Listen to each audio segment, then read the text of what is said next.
మీ మీద అయితే కేసులు ఏమీ నమోదు అవ్వలేదండి, కానీ మీ వారి మీద మాత్రం చాలా కేసులు. వంగపతి గారు ఆయన ఫ్లైట్ ఎక్కేశారు, కానీ మార్చి 12, 14 కలుద్దాం. కానీ మీరు మంచి క్వశ్చన్స్ అడిగారు ఆయన్ని. అవును కదా, చాలా పడ్డాంలేండి కష్టాలు, తప్పించుకున్నాడు ఆయన. అందరికీ నమస్కారం అండి. చాలా happy once again we come in front of you with good movie అన్నమాట. మన వాల్ పోస్టర్ సినిమా స్టార్ట్ చేసిన దగ్గర నుంచి ఆ జర్నీలోని ఒక పార్ట్ అవ్వడం అనేది చాలా సంతోషమైన విషయం. And also I always feel నేను ఉండాలి, ఏదైనా ఒక పార్ట్గా ఉండాలి అనిపిస్తూ ఉంటుంది. బట్ డెఫినెట్గా ఇక్కడ ఒక విషయం చెప్పుకోవాలి ఏంటంటే, నాని గారి గురించి తను ఒక పని చేశారు అంటే, తను ఏదైనా ఒక ఫిల్మ్ సెలెక్ట్ చేశారంటే అందరికీ ఒక నమ్మకం ఉంటుంది అన్నమాట. ఆ నమ్మకం ఏంటంటే, మీ అందరి మీద ఉన్న మర్యాద, ప్రేక్షకుల మీద ఉన్న మర్యాద, మీ టైం మాకు ఇస్తున్నారు. మీరు సినిమా థియేటర్కి వచ్చి మా సినిమా చూడడానికి అట్లీస్ట్ ఒక 3-4 గంటలు మాకు ఇస్తున్నారు. ఆ టైంని, ఎంత ప్రెషియస్ టైంని మీకు ఎంటర్టైన్ చేయడానికి, అది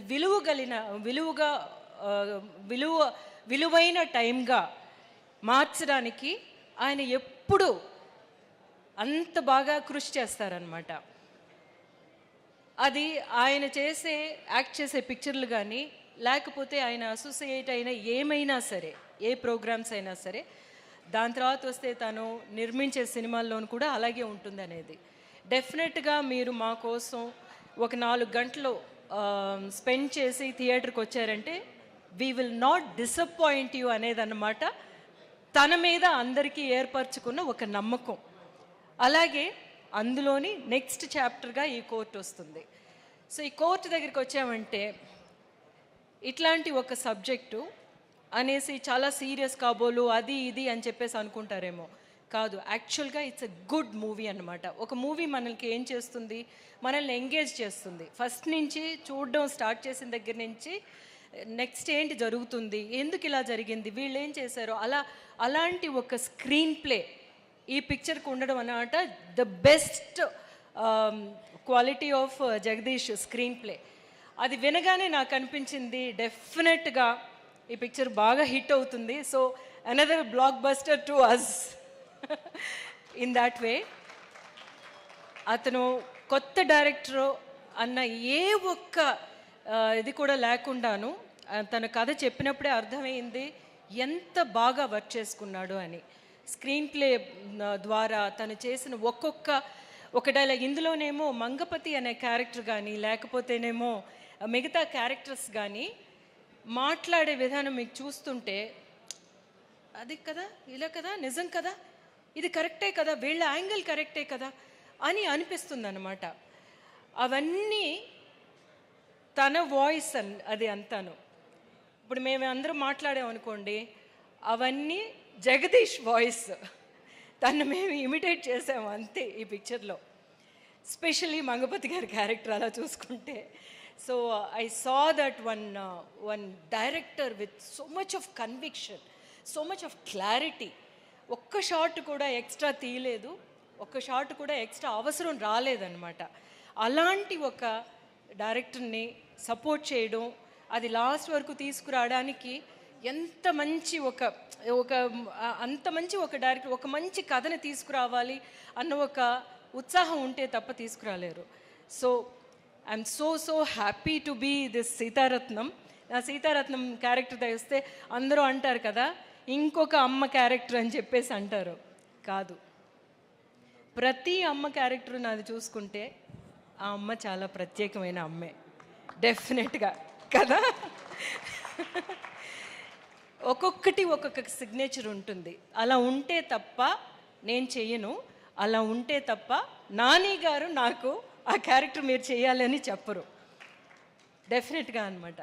సో అలా చూసుకుంటే సీతారత్నం అనే క్యారెక్టర్ నాకు 1-2 సీన్స్లో అయితే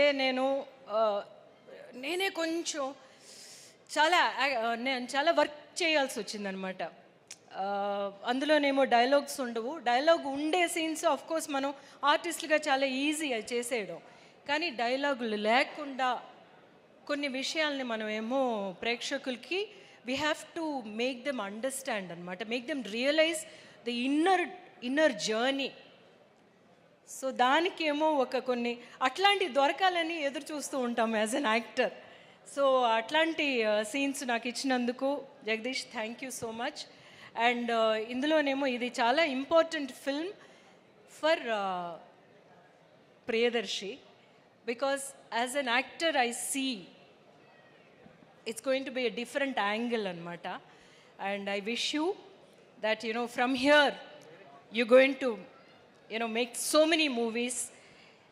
ఒక్కొక్క ఆర్టిస్ట్కి రండి బాగా హిట్ అవ్వడానికి కొన్ని విషయాలు ఉంటాయి, నా అబ్జర్వేషన్లో నేను చూశాను అనమాట.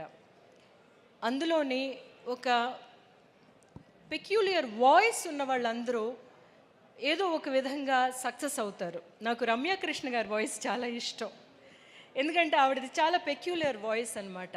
అట్లాంటి ఒక పెక్యులర్ వాయిస్ వచ్చి ప్రియదర్శి గారు మాట్లాడుతున్నప్పుడు నేను ఎప్పుడు అబ్జర్వ్ చేస్తానన్నమాట. సో అట్లాంటి వాయిస్ ఉన్నప్పుడు వాళ్ళ పెర్ఫార్మెన్స్ చాలా యూనిక్గా ఉంటుంది. సో వాయిస్ మీద కొంచెం కాన్సన్ట్రేట్ చేసి చూడండి మీరు, and you have a very interesting voice అనమాట. So that is an added advantage for you, that's what I wanted to say. ఇంకా వస్తేనేమో ఎప్పుడు మనం ఒక మంచి ప్యూర్ లవ్ స్టోరీ చూస్తే మనం బ్యాక్ వెళ్ళిపోతాం. అలాంటి ఒక లవ్ స్టోరీ ఈ పిక్చరు. దానికేమో ప్రాణం పోసింది మన చందు అండ్ జాబ్లీ, శ్రీదేవి అండ్ రోషన్ అనమాట. వాళ్ళని చూస్తున్నప్పుడు అనిపించింది డెఫినెట్గా ఈ పిక్చరు అందరు యంగ్స్టర్స్కి కనెక్ట్ అయిపోతుంది అని చెప్పేసి. So that way if you see ఈ పిక్చర్ చాలా సీరియస్ అయిన ఒక విషయాన్ని తీసి మాట్లాడుతుంది, but at the same time మన అందరు ఫస్ట్ లవ్ని మనం విజిట్ చేసే ఒక ఫిల్మ్గా ఉంటుంది ఇది. ఆ ఫస్ట్ లవ్ అంత ప్యూర్ ఎమోషన్, అసలు అంత ఇన్నసెన్స్తోని మనకి ఎప్పుడు ఆ ఫస్ట్ లవ్ మనం మర్చిపోలేము. అలాగే ఈ పిక్చర్ కూడా మీకు చాలా చాలా చాలా స్పెషల్ అయిన ఒక ఫిల్మ్ ఇది. You will never be in this moment డెఫినెట్గా. So I wish all the best for us itself. మీరు డెఫినెట్గా ఈ పిక్చర్ వచ్చి చూస్తారు.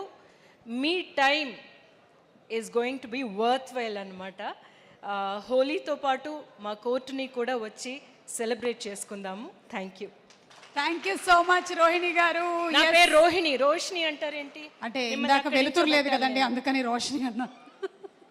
Okay, thank you so much, Rohini garu. Thank you very much, and looking forward to seeing you in the movie on March 14th.